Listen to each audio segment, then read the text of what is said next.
요즘 우리가 사사기를 가지고 묵상하고 말씀을 나누고 있는데, 사사기에 보면 이스라엘 백성들이 여호와의 목전에서 악을 행하였다 이렇게 표현됩니다. 하나님의 목전에서, 하나님 눈 앞에서란 말이에요. 눈 앞에서 악을 행했다란 말은 웬만한 실수를 얘기하는 거 아니고, 아주 작은 어떤 사소한 죄를 얘기하는 거 정도가 아니고, 이건 누가 보더라도 하나님께서 도저히 더 이상 간과하고 놔둘 수 없는 악한 일들을 행할 때에 쓰시는 말인 거예요. 그러니까 이 상황을 보면 이스라엘 백성들이 하나님 보시기에 굉장하게 지금 악을 행하고 있는 상태입니다. 하나님에게 있어서 악을 행한다라는 말에 있어서 제일 심각한 거는 우상 숭배인데요. 결국 이 사사기를 계속 보다 보면 이스라엘 백성들이 바알을 섬기고 아세라를 섬기고 이런 우상 숭배가 가득해집니다. 그 가득해졌을 때 하나님께서 이스라엘 백성들을 그냥 놔두실 수 없어서 깨닫게 하시고자 잠깐 심판의 시간을 주셔요. 고난의 시간을 주십니다. 그래서 사사기는 네 가지로 요약이 될 수 있어요. 하나는 타락, 이스라엘 백성들의 타락, 그리고 이 타락했을 때 하나님께서 그들을 깨우치기 위해서 심판을 주십니다. 이방 민족을 일으켜 세워주셔서 그 이방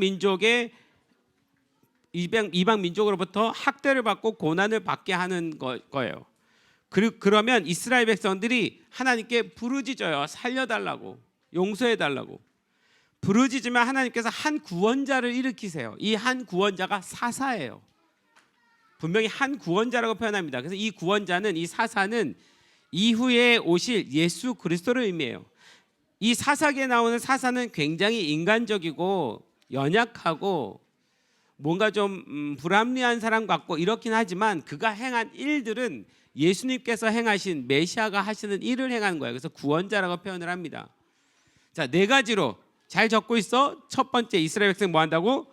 타락해요. 타락하면 하나님 꼭 뭐 하셔? 심판하세요. 심판하시면 이스라엘 백성이 너무 힘드니까 뭐 합니까? 부르짖어요. 부르짖으면 하나님께서 한 구원자를 일으켜 주세요. 이게 매번 반복되는 일이에요. 매번. 사사가 한 26명 나와요. 26명 나온다는 건 26번의 반복된 삶이에요. 26번의 반복된. 근데 이게 반복 주기가 보면 40년에서 80년 주기예요. 40년에 한 번씩 사사가 와요. 보면 그 얘기는 뭐냐면 그 사사를 통해서 구원을 받고 40년 평화가 임하고 그 세대가, 그 은혜의 세대가 지나가고 다음 세대가 오면 그 하나님의 은혜를 몰라서 또 타락하고 또 악하고, 그래서 하나님이 또 채찍질하고 반복되는 거예요.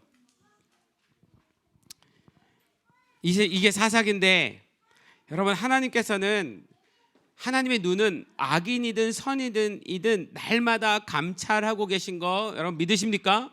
하나님 항상 보고 계셔요. 잠언서 15장 3절에 보면 여호와의 눈은 어디서든지 악인과 선인을 감찰하시는도다. 하나님은 항상 우리를 감찰하고 계셔요. 여러분, 감찰하고 있습니다. 보고 계셔요. 잘하나 못하나, 악하나 선하나. 그런데 하나님께서는 심판하시기 위해서 우리를 보고 계신 것이 아니라 구원하시기 위해서 보고 계신 거예요. 그 구원하기 위해서 때때로 심판이 필요한 거예요. 왜? 심판하지 않으면, 뭔가 고난이 오지 않으면 깨닫지 못해서 부르짖지 않으니까, 하나님께 돌아오지 않으니까. 여러분, 우리가 가끔 아이들 훈육할 때 매를 댈 때 있잖아요. 화낼 때 있잖아요. 그죠? 왜 합니까? 미워서요? 아니거든요. 사실 그 아이를 구원하고 싶고 그 아이를 살리고 싶고 그 아이가 잘 되게 하기 위해서 우리가 매를 대는데, 하나님이 그런 의미에서 우리에게 매를 대는 건 너무 당연해요. 저는 이 코로나의 상황이 여러 가지로 다 해석할 수 있겠지만, 신앙적으로 해석하면 지금 교회가 겪고 있는 모든 일들은 정말 교회가 너무 타락했기 때문에, 우리가 너무 악해졌기 때문에 하나님께서 이러한 일들을 주실 수밖에 없어요. 그러니 우리가 이렇게 마음껏 예배드릴 수 없는 첫 번째 이유는 우리 때문이 누구도 아닙니다. 누가 드리지 말라고 했어도 아닌 거예요. 어떻게 보면 이게 정부의 문제라고 보기보다 우리의 문제가 첫 번째예요. 우리가 잘못한 거예요. 우리가 회개해야 될 문제인 거예요. 그래서 하나님께서 이런 코로나를 통해서 전 세계의 교회 문을 다 닫아버렸어요. 전 세계 교회 문을 닫는 일이 우연찮게 일어날 수 있는 일인가요? 아니에요. 이건 하나님이 허락하셔야만 가능한 일이에요. 하나님 보고 계신 거죠 지금. 우리가 정말 깨어나야지 돼요. 정말 살려달라고 부르짖어야 될 때인 거예요. 자, 이런 때 이스라엘 백성들이 하도 악하니까 하나님이 누구를 일으키시냐면 모압 왕 에글론을 일으키십니다. 모압 왕. 이 인근 주변에 있는 모압 왕이 일어나서 에글론이 일어나 가지고 와서 어디를 점령하냐면 성경에 보면 종려나무 성읍을 점령했다 이렇게 표현합니다. 종려나무 성읍. 이스라엘에 있어서 종려나무 성읍은 어디냐? 여리고입니다. 여리고예요. 왜냐하면 여리고에 종려나무가 정말 굉장히 많이 자라고 있거든요. 이 종려나무는 대추야자 열매예요. 대추야자나무예요. 그래서 여러분 이스라엘 우리가 갔다 왔을 때 가끔 대추야자 열매 여러분 모두에게 맛보여드리고 했죠. 이게 대추처럼 생겼는데 대추보다 한 3, 4배, 5배 큰데 이걸 짜면 여기서 꿀이 나와요. 이 꿀이 어마어마한 꿀이 나와요. 그래서 성경에 가나안을 젖과 꿀이 흐르는 땅이라고 표현할 때 그 꿀은 이 대추나무에서 나오는 이 꿀을 의미한다라고 학자들은 이야기를 해요. 그 정도로 꿀이 많이 생산되는 나무 대추야자 열매. 이 종려나무가 잘 자랄 수 있으려면 거기에는 물이 있어야 되는데 이 여리고에는 엘리야의 샘이라는 물이 있어요. 후에 엘리야의 샘이라는 이름이 붙여졌지만 인턴십을 데리고 저희가 매번 이스라엘 갈 때마다 여리고 가서 그 엘리야의 샘을 보는데 정말 깨끗한 물이요. 24시간 365일 그냥 쏟아져 나오는데 그 물을 가지고 여리고 생수를 만들어서 이제 팔기도 하죠. 근데 그 물은 어디서 오는 거냐면 이스라엘 산 꼭대기에 예루살렘 산 꼭대기에서 흘러내린 물이 땅속으로 스며들어서 그 여리고의 샘에서 터져 나오는데 그 터져 나오는 그 시간이 200년이요. 그러니까 빗물이 들어가서 200년 후에 그 물로 나오는 거예요. 그러니까 그 여리고에서 먹는 물은 200년 전에 물을 먹는 거예요. 굉장하죠. 그 사막을 통과해 가지고 여리고에서 물이 터져 나오는 거예요.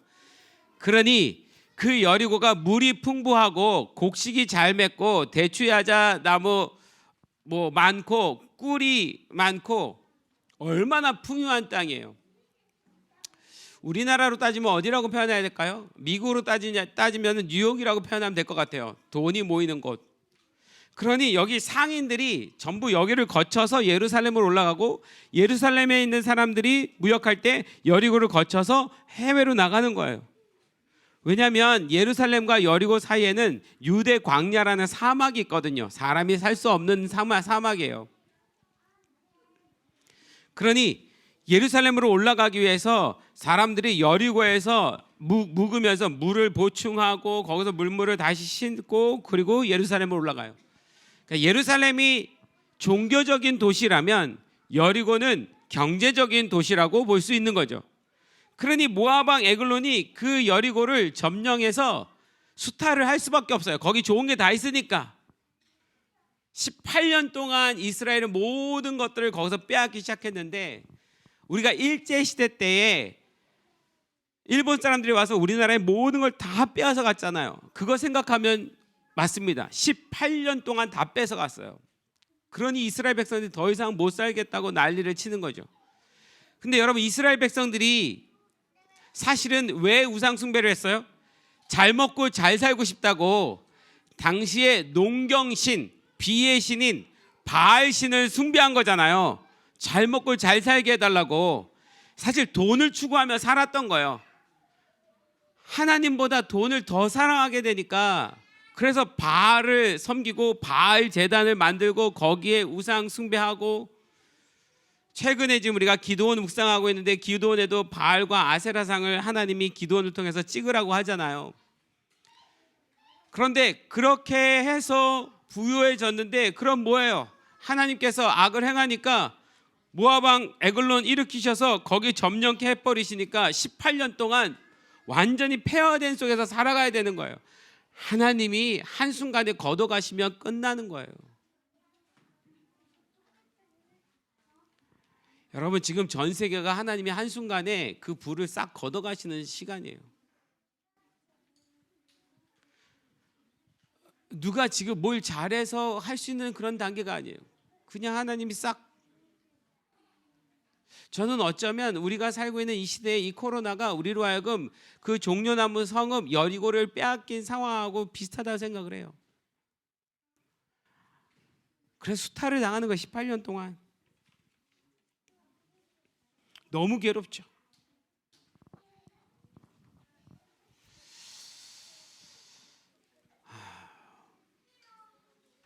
하나님께서 인류의 역사를 보면 중간중간에 아주 중요한 시점에 온 인류가 한번 아픔을 겪게요. 이렇게 저렇게 전쟁으로 겪든 지진으로 겪든 어떤 홍수로 겪든 전염병으로 겪든, 우리가 이번에 이 코로나의 전염병을 보고서 수없이 많은 뉴스를 접하기를 이런 전염병이 16세기일 수도 있었고 뭐 1세기일 수도 있었고 몇 세기 있었고라는 얘기를 계속 들어요. 그때마다 이 세상이 한 번씩 뒤집어지고 바뀌어졌다는 얘기를 우리는 듣습니다. 하나님이 그렇게 행하시는 일인 거예요.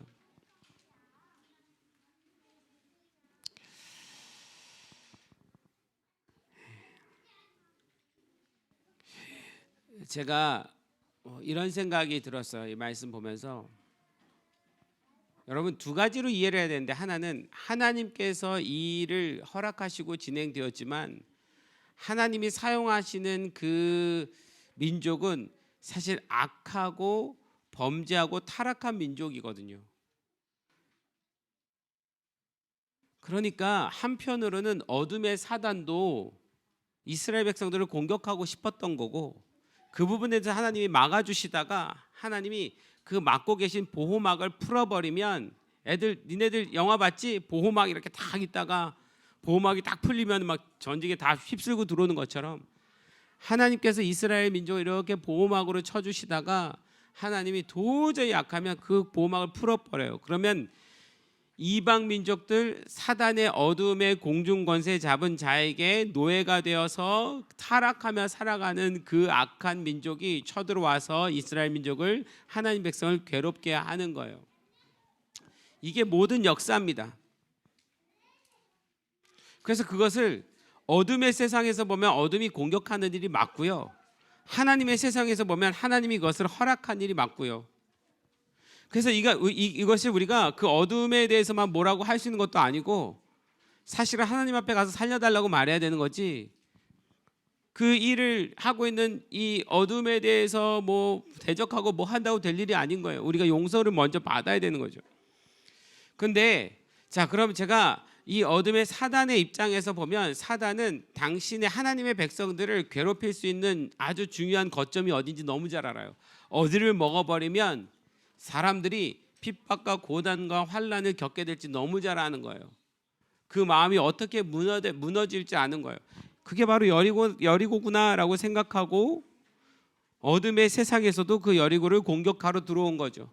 하나님께서 그 공격하도록 내버려 둔 거예요. 잠시 한정적으로 부르짖을 때까지만. 그래서 여러분, 우리가 이 전염병이 이렇게 우리 삶에 있어서 여리고와 같은 중요한 지점이 될 줄 아무도 몰랐어요.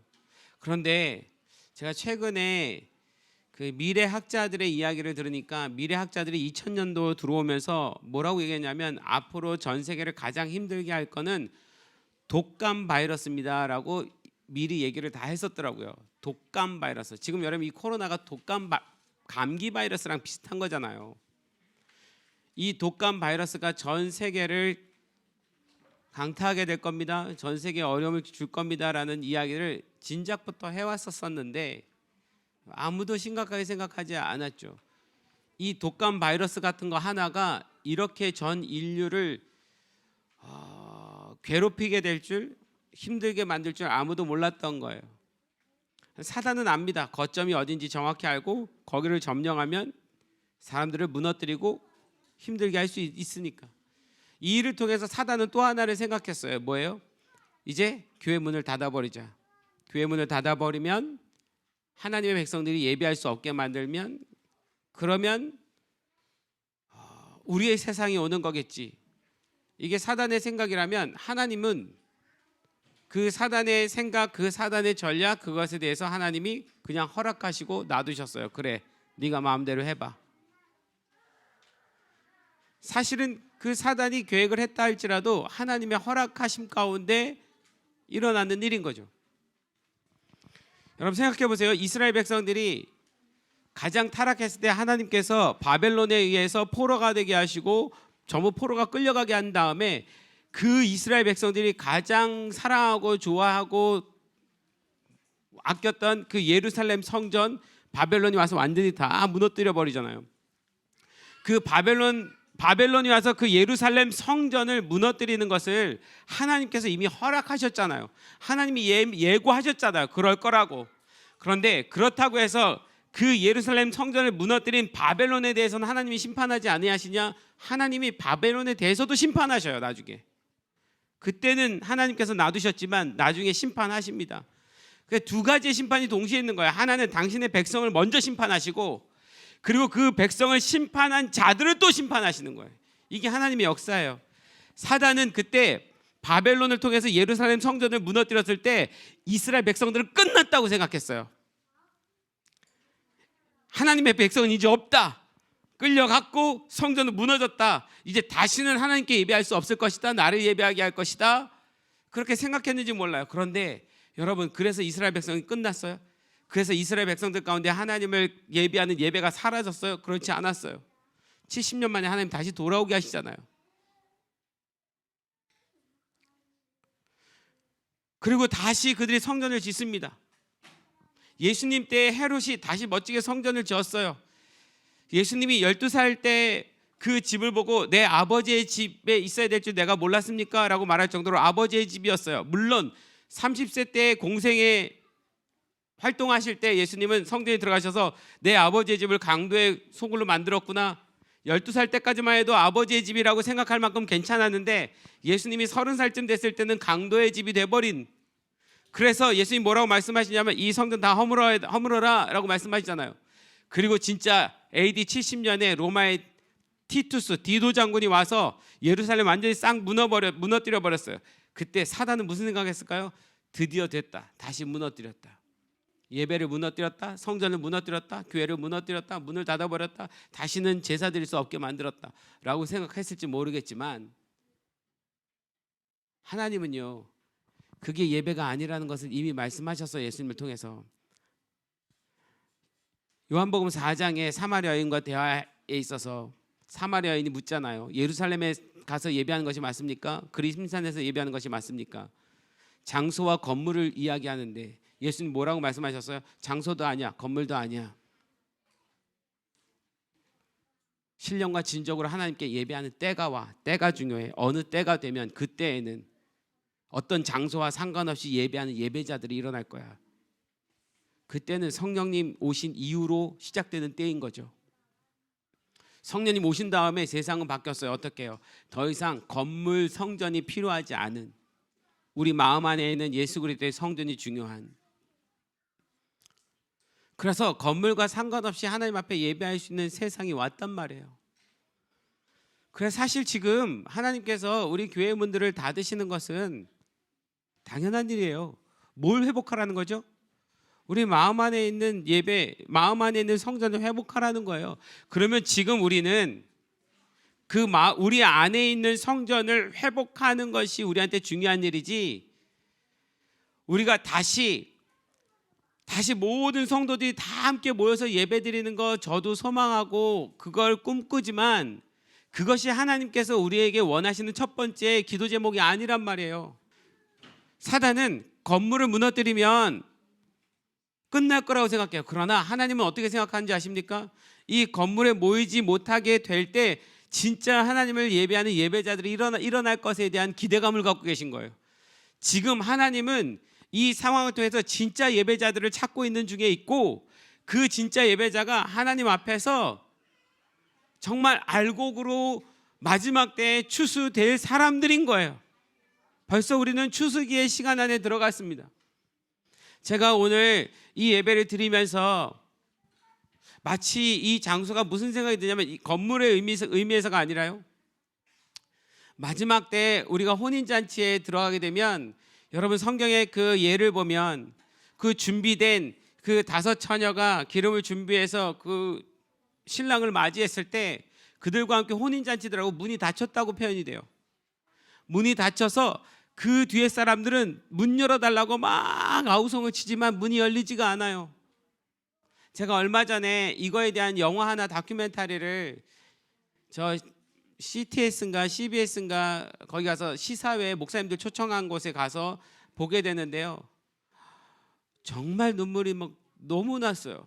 그 장면을 연출해서 나오는데 문 딱 닫히고 나니까 막 사람들이 들여보내달라고 아우성을 치는데 밖에는 완전히 아수라장이 됐고 그 문 안에서는 그 예수님과 함께하는 혼인잔치의 아름다운 축제가 일어나고 있는 거예요. 마치 노아의 홍수 같은 마음이 들었어요. 방주 안에 들어간 자들은 살지만 들어오라고 아무래도 들어오지 않았던 사람들 문이 닫힌 다음에 아무리 와서 두들겨도 열 수가 없었어요. 왜? 방주는 노아가 그 문을 열 수 있는 장치가 없었기 때문에 그래요. 하나님 닫으시면 끝났기 때문에. 여러분 결국 마지막에는 그 문이 닫히고 하나님께서 다시 열지 않는 그 시대가 옵니다. 사단은 교회 문을 닫았다고 좋아할지 몰라요. 그러나 그 사단이 모르는 게 하나 있어요. 이것 때문에 진짜 예배는 살아나고 진짜 신앙인이 일어나고 진짜와 가짜가 구별되고 어차피 가짜는 가짜예요. 그죠? 10,000명의 성도가 있다 할지라도 10,000명의 그리스도인이 있다 할지라도 그건 우리가 그 숫자 셌을 때 10,000명이지 하나님 보실 땐 그중에 10명 나머지 9,990명은 가짜일 수도 있는 거예요. 얼마나 많은 사람들이 주님을 예배하는 자리에 왔냐 안 왔냐가 문제가 아니라 그 안에 정말 예배자의 마음이 그 안에 예수님의 성전된 그 마음이 살아있는지 아닌지가 중요한 거죠.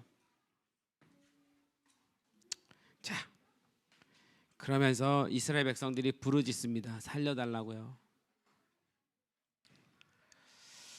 여러분 이 부르짖음이 뭔지 아십니까? 제가 가만 보니까 이 부르짖다가 자크란 단어인데 이게 굉장히 울부짖으면서 큰 소리로 외치는 건데요. 하나님은 그 부르짖음의 소리를 들으면 그 다음에 한 구원자를 일으켜 주시는 거예요. 그 소리가 어느 임계치까지 찰 때까지 하나님이 기다리고 계셔요. 그래서 그 부르짖는 소리가 딱 차야 한 구원자를 보내주셔서 구원해 주시는 거예요. 지금도 마찬가지예요. 우리 성도들의 기도가 어디까지 차야 돼요. 그 기도는 뭐냐면 부르짖는 기도예요. 근데 이 부르짖는 기도가 저는 예배라고 생각해요. 진정성 있는 예배. 이 부르짖음이 진정성 있는 부르짖음이거든요. 신령과 진정으로 할 때 이 진정이란 단어가 진리, 예수님이란 뜻도 포함되어 있지만 굉장히 진실한 진정으로 이런 뜻까지 포함되어 있거든요. 가짜 말고요. 정말 그 마음에서 우러나오는 그 예배, 그 부르짖음이 이 정도의 부르짖음은요 어떤 때 일어나는지 아십니까? 적당히 힘들면 절대 이 부르짖음 안 일어나요. 죽을 만큼 힘들어야 일어나요. 살려달라고 외쳐야 될 만한 상황이 와야 일어나요. 가만 한번 생각해 보세요. 지금 이 나라가 한국 교회가 그 정도로 힘들 만큼 그랬나? 저는 중간에 하나님이 한 번씩 어려움이 있다가 다시 살려주실 것 같이 생각했는데 하나님이 점점 어려움으로 들어가게 하시는 거 보면서 우리의 부르짖음이 하나님 원하시는 수준까지 가지 않았구나. 그래서 하나님이 아직도 기다리시는구나. 여러분 그래서 우리라도 깨어서 정말 부르짖고 기도해야지 되는 거예요. 이 대한민국을 살리기 위해서, 한국을 살리기 위해서, 전 세계를 살리기 위해서 주님 마지막 오시는 때에 당신의 백성들을 준비하게 하기 위해서 우리가 해야 될 일은 부르짖는 건데 누군가는 해야지 돼요. 거기서부터 불이 붙어서 가야지 돼요. 그 부르짖음이 나를 살리고 민족을 살리는 거예요. 부르짖지 않으면 나도 죽고 가족도 죽고 민족도 죽는 거예요.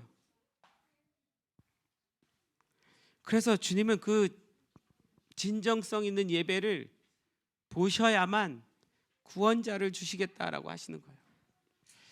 자, 그때 하나님께서 한 구원자를 일으키십니다. 에웃이에요. 에훗은 왼손잡이에요. 성경에 왼손잡이더라. 에훗이 칼을 하나 준비해요. 뭐 하려고 하냐면 모압 왕 에글론을 죽이려고 가는 거예요. 이때는 어둠의 사단의 그 권세를 깨트리러 가는 겁니다. 그냥 한 사람을 죽이는 의미가 아니라 어둠의 사단의 대리자를, 하나님께서 보면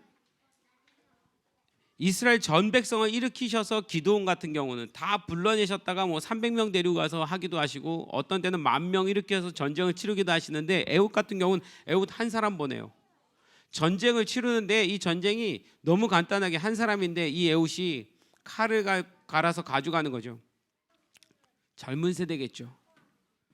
근데 왼손잡이니까 칼을 어디에다 보관해서 들어가냐면 이스라엘 민족의 조공을 바치러 들어가는 것처럼 들어가서 왕과 대면해서 그때 찌르는데, 칼을 이제 오른쪽 다리 허벅지에다 숨기고 들어가는 거예요. 여기 한 30cm 정도 되는 칼인데 여기다가 숨기고 들어갑니다. 왕 앞에는요 무기를 아무것도 갖고 못 들어가게 돼 있어요. 그러니까 들어갈 때 이미 다 검열을 해요. 여러분 우리 영화 봐서 알잖아요. 총 있는지 없는지 검사할 때 쫙 하잖아요. 하고서 다리 훑잖아요.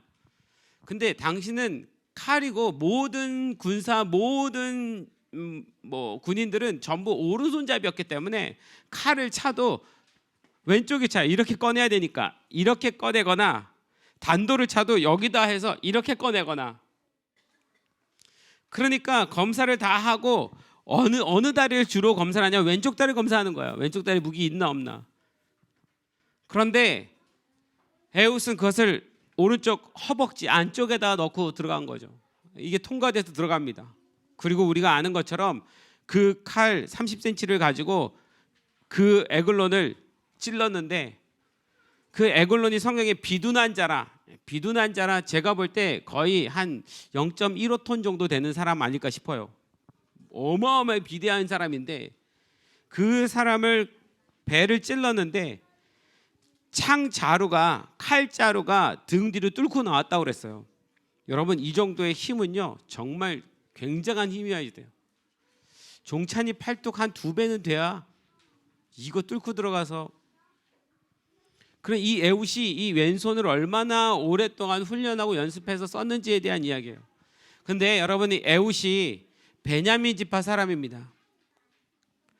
베냐민 지파라는 건, 베냐민은 이스라엘 지파 중에 가장 인구수가 적어요. 그러니까 군사도 제일 적어요.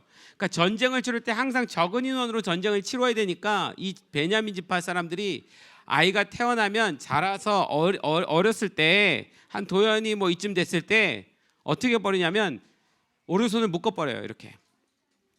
그러니까 왼손잡이란 말이 번역상 왼손잡이 이렇게 돼 있지만 원래 원문의 번역은 오른손이 묶인 자라는 뜻이에요. 그러니까 이것을 해석할 때 오른손이 묶였으니까 당연히 왼손잡이구나, 그래서 왼손잡이라고 번역을 한 거지, 원래 의미는 오른손이 묶인 자라는 뜻이에요. 오른손은 일부러 묶어버려요.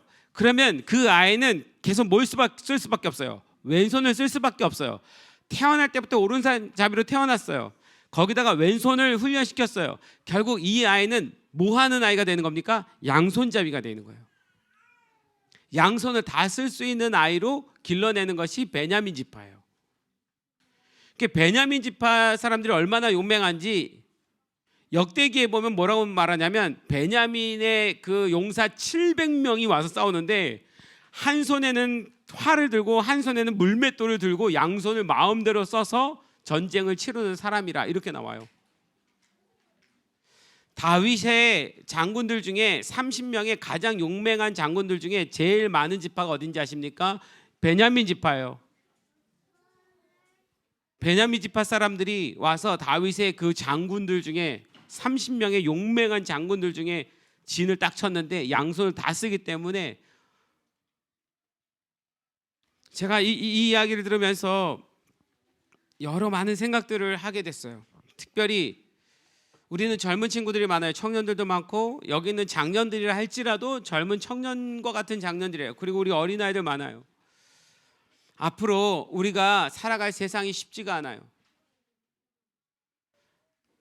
이런 때 에훗처럼 뭔가 단련되고 훈련되고 하나님께서 쓸 수 있을 만한 사람으로 준비되어야지 되는데, 하나님 어떻게 준비해야 됩니까? 하나님이 제게 주시는 말씀은, 마음은 어떤 거냐면 왼손을 준비시켜라. 왼손을 준비시켜라.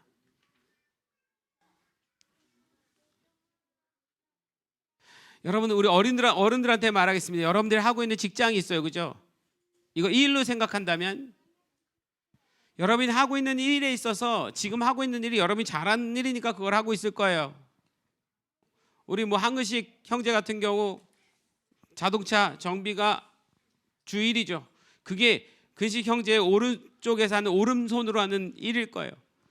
그런데 여러분, 10년 후에 앞으로 10년을 붙잡고 어떻게 하셔야 되냐면, 이 오른손을 묶어둔다는 표현은 안 쓰겠다는 얘기가 아니라, 다시는 안 쓴다는 얘기가 아니라, 이건 이미 잘 쓰는 거니까 쓰는 대로 놔두는데, 왼손을 써서 오른손과 왼손을 자유롭게 쓸 수 있는 사람이 되라. 제가 볼 때요, 앞으로의 미래는 한 가지를 잘해서 성공하고 살아갈 수 있는 세상이 아닌 것 같아요. 적어도 2가지 이상을 잘해야 살아갈 수 있는 세상입니다. 그래서 하나님께서 저도 저희 공동체에게 이렇게 말하라고 하시는데, 여러분이 하고 있는 전공이 무엇이든 하나가 있었다면 그 전공을 잘 케어해 나가십시오. 그것으로 밥벌이를 하고 뭐하고 살아가고 있으면 그렇게 살아가십시오. 그런데 그러면서 10년 후에 또 다른 사업 하나가 일어날 수 있도록 준비하세요. 지금부터 준비하세요. 내가 오른손으로 해서 벌고 있는 어떤 재정이든 모든 그 유익의 10분의 1이든 20분의 1이든 떼서 10년 동안 준비해서 할 수 있는 새로운 사업, 새로운 어떤 일들을 만드세요. 왼손으로. 우리 아이들에게요, 한 가지만 시키는 것이 아니라, 우리 아이들이 이것도 저것도 다 잘할 수 있는 아이들로 길러내야지 돼요. 지금은 그런 시대예요. 남들처럼 똑같이 기를 수 있는 시대도 아니고, 그래서 저한테는 이게 예언적인 계시처럼 다가왔는데, 왼손을 준비해라.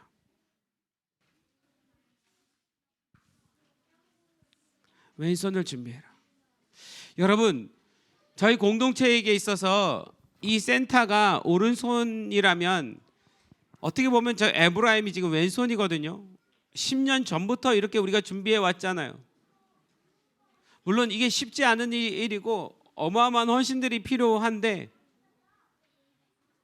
그런데 그를 통해서 우리는 이 도시에서도 하나님의 사역을 할 수 있고, 저 시골에 가서도 할 수 있고, 그러면서 뭔가 할 수 있는 이런 일들을 하나님께서 허락하여 주셨어요. 어떤 면에선 우리 공동체 자체가 일반 공동체랑 다르게, 가정교회라는 시스템도 그렇고, 에브라임도 그렇고, 뭐 위델도 그렇고, 선교도 그렇고, 작지만 오른손 왼손을 다 쓰는 그런 공동체가 됐어요. 요즘 손흥민 뜨잖아요. 손흥민이 잘하는 이유가 뭐냐면 양발을 다 써요. 오른발 왼발 다 씁니다. 수비가 손흥민을 막기가 너무 힘들어요. 이게 왼쪽으로 꺾어서 왼발로 찰지 오른쪽으로 꺾어서 오른발로 찰지 모르겠는 거예요. 그래서 막기가 진짜 힘든 거예요. 저는 손흥민 아버지가 인터뷰하던 거 봤던 거 기억나는데, 어렸을 때 축구할 때, 그래서 어느 때부턴가는 오른발을 묶어놓고 절대 오른발로 못 차게 하고 왼발로만 몇 년을 차게 만들었대요. 똑같이 쓰도록. 그러고 나서 지금 전 세계에서 이렇게. 여러분, 게으르지 마십시오. 부지런하십시오. 지금에 있는 것에 머물러 있지 마십시오. 지금 삶에서 앞으로의 10년을 준비하세요. 10년 후에 내가 또 다른 해야 될 사업들을 찾으십시오. 할 일들을 찾으십시오. 그래서 공부하면서 준비해 가십시오. 오른손 왼손 다 준비해야 됩니다. 저는 저희 리더들과 함께, 우리 공동체가 함께 오른손 오른팔, 오른손 왼손 오른다리 왼다리 다 쓸 수 있도록 그렇게 저희도 만들어 갈 겁니다. 근데 부탁드리는 것은 에후처럼, 그래서 그 하나님이 쓰시는 그날을 위해서 언제 쓸지 모르는 그 왼손을 오랫동안 준비하는 자로 살아가 달라고 부탁하고 싶어요. 게으르지 말고요. 부지런히. 청년들이요, 알바하는 것 정도로 만족하고 살아가지 마세요. 정말 그래서는 안 돼요. 지금 비록 오른손으로 알바를 하고 있지만 나는 왼손으로 내가 혼자 스스로 해야 될 어떤 사업이든 뭐든 어떤 일이든 하나님 나라를 위해서 해야 될 일들 2년, 3년, 5년, 10년을 준비하면서 만들어 가세요. 10년 후에 난 뭘 하고 있을 거야? 5년 후에 난 뭘 하고 있을 거야? 이런 꿈을 그리면서 살아가십시오. 그래야 하나님이 그 사람을 쓸 때가 있어요. 에훗을 불렀는데 지금 왼손잡이가 필요한데 이 허벅지에다 칼 갖고 들어가야 되는데 그제서야 에훗 한 달 만에 왼손 준비해 갖고 가서 갈 수가 없는 거예요. 준비해야 됩니다. 사실 제가 오늘 하고 싶었던 두 가지 큰 것이 하나가 결국 진정성 있는 예배, 부르짖음이 필요하다. 이거 멈추지 않고 이거 살려내야 된다. 이거 우리 공동체가 해야 될 일이다. 그래서 인턴십 데리고도 돌아다니면서 전국을 그렇게 축복하며 다닐 건데, 근데 그건 지금 우리가 해야 될 일이지만 앞으로 우리가 해야 될 또 한 가지는 그래서 왼손을 준비하라. 왼손을 준비하십시오. 내가 지금 잘하고 있는 일 열심히 하세요. 강점은 강점대로 살리세요. 그러나 내가 못했던 어떤 일, 그러나 내가 즐겁게 할 수 있는 어떤 일 찾아서 그 하나도. 그런 의미에서 이것도 또한 예언적이라 생각하는데, 저희 우리 김병근 목사가 도배를 한 것, 이게 왼손인 거죠. 우리 도산 선생님께서 타일을 하시는 거, 배운 거 왼손에 해당되는 거죠.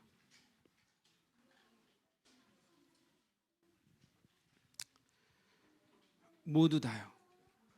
저도 제 개인적으로 2년 전부터 하나님이 그 글을 쓰게 한 것이 왼손이라는 생각이 들더라고요. 조만간에 이제 출판을 그렇게 출판사를 통해서 하지 않고 그냥 우리가 찍어낼 건데, 저는 이 묵상을 지금 편집시키고 있어요. 사실은 한 달에 한 권씩 나올 수 있어요. 매일 그 글을 써대니까. 성경 66권 전부 만들어서 저는 나누고 싶어요. 성경을 도저히 어떻게 이해해야 될지 모르는 세대에 있거든요. 그게 저한테 왼손이에요. 글을 써서 책을 만드는 거. 거기에 목숨 걸고 하고 있어요. 여러분, 뭐든 좋습니다. 오른손 왼손을 다 쓰는 양손잡이가 되기를 바랍니다. 하나님께서는 이 마지막 때에 그런 에훗과 같은 사람을 하나님께서 사용하고 계십니다. 꼭 준비하십시오. 영적으로도 세상적으로도 결코 뒤처지지 않는 사람들이 되기를 소망합니다. 자, 따라해보세요. 왼손을 준비하자. 왼손 들고 왼손을 준비하자. 그런 의미에서 점심 어디 가서 먹든 왼손으로 드세요. 이제부터 왼손을 사용해서. 우리 아이들은요, 이 다음 세대 아이들은 무궁무진해서 하나만 가르치지 마세요. 두 가지를 다 할 수 있는 아이들이에요. 그러니까 여러분, 이 아이들이 원하면 무엇이든 배워서 다 할 수 있도록, 그러나 부탁하고 싶은 것은 우리의 첫 번째 해야 될 사명은 부르짖는 진정성 있는 예배 드리는 예배자라는 것을 절대 잊지 마십시오. 예배자이면서 왼손을 준비해 하나님이 쓸 수 있는 거예요. 따라해보세요. 예배자면서 왼손을 준비하자. 할렐루야. 네, 우리 일어납시다. 일어나셔서 우리 같이 한번 기도하고 찬양하는데, 우리 기뻐의 찬양 준비해 주시고요. 저는 이 코로나 이 시대에 우리가 더 많이 기쁨을 노래하고 예배했으면 좋겠어요. 그리고 기도는 날마다 회개해야 되는 거지만 하나님이 행하신 일들 때문에 찬양과 예배는 기쁘게 했으면 좋겠는데, 우리 한 번만 같이 기도하고 주님 앞에 찬양하시는데, 하나님, 우리가 교회라는 건물이 문을 닫고 사라지고 한다 할지라도 우리 안에 있는 성전 대신 예수님을 잃어버리지 않게 도와주십시오. 진정한 예배자로, 진정성 있는 부르짖는 자로 그렇게 살아가도록 우리를 인도해 주십시오. 한국 교회가 비록 건물을 빼앗겼다 할지라도, 비록 그 입술이 마스크로 막혔다 할지라도 그 어떤 사단이 우리의 마음을 빼앗을 수 없고, 우리 영을 빼앗을 수 없고, 우리 입술을 빼앗을 수 없기 때문에 한국교회가 그 영 안에서 예배가 터져나오는 진정한 예배자들이 일어나고, 그리고 부르짖음이 회복되게 도와주십시오. 더불어서 여러분, 이제 왼손을 준비하는 시대로 살아가도록 주님 우리를 인도하여 주십시오. 믿음을 가지고 소망을 가지고 10년을 바라보면서 그렇게 주님 앞에 준비된 사람 에웃처럼 일어나게 도와주십시오라고 우리 주여 3번 크게 외치고 기도하고 찬양하겠습니다. 두 손 들고 주여 3번 부르고 기도하겠습니다. 주여, 주여, 주여. 예 주님, 예 주님, 우리 안에 진정한 부르짖음이 일어나게 도와주십시오. 주님께서 한 구원자를 일으킬 수 있도록 우리에게 하나님 믿음을 허락하여 주십시오. 주님 안에 하나님, 그 마음 안에 영 안에 예수 그리스도의 성전이 준비된 자들, 그래서 주님께 부르짖는 것을 멈추지 않는 자들, 주님 결국 찾으시는 것은 예배자를 찾고 있는 것을 믿습니다. 주님 이 시대에 주님 바라보시는 것은 진짜 예배할 때가 되었음을 우리에게 말씀하신 줄 믿습니다. 한국교회가 다시 일어나 예배 음물을 파괴하여 주시고, 성전이 중심이 아닌, 건물 중심이 아닌 예배의 마음으로 일어나게 도와주시옵소서. 예 주님, 그래서 우리가 훗날 예배자로서 왼손을 준비하며 살아가게 도와주시옵소서. 그동안 쓰지 않았던 왼손을 믿음으로 사용하며 준비하면서 마지막 때에 주님 오시는 날까지 우리가 주님 앞에 쓰임받을 수 있는 귀한 하나님의 종들이 되게 도와주시옵소서. 주님 믿음으로 주님 앞에 나아가는 애국과 같은 구원자들이 이 안에서 다음 세대 가운데 일어나게 도와주시옵소서. 그렇게 행하실 주님을 찬양합니다. 그렇게 행하실 주님을 영광 올려드립니다. 주님 우리와 함께하여 주시옵소서. 우리와 함께하여 주시옵소서.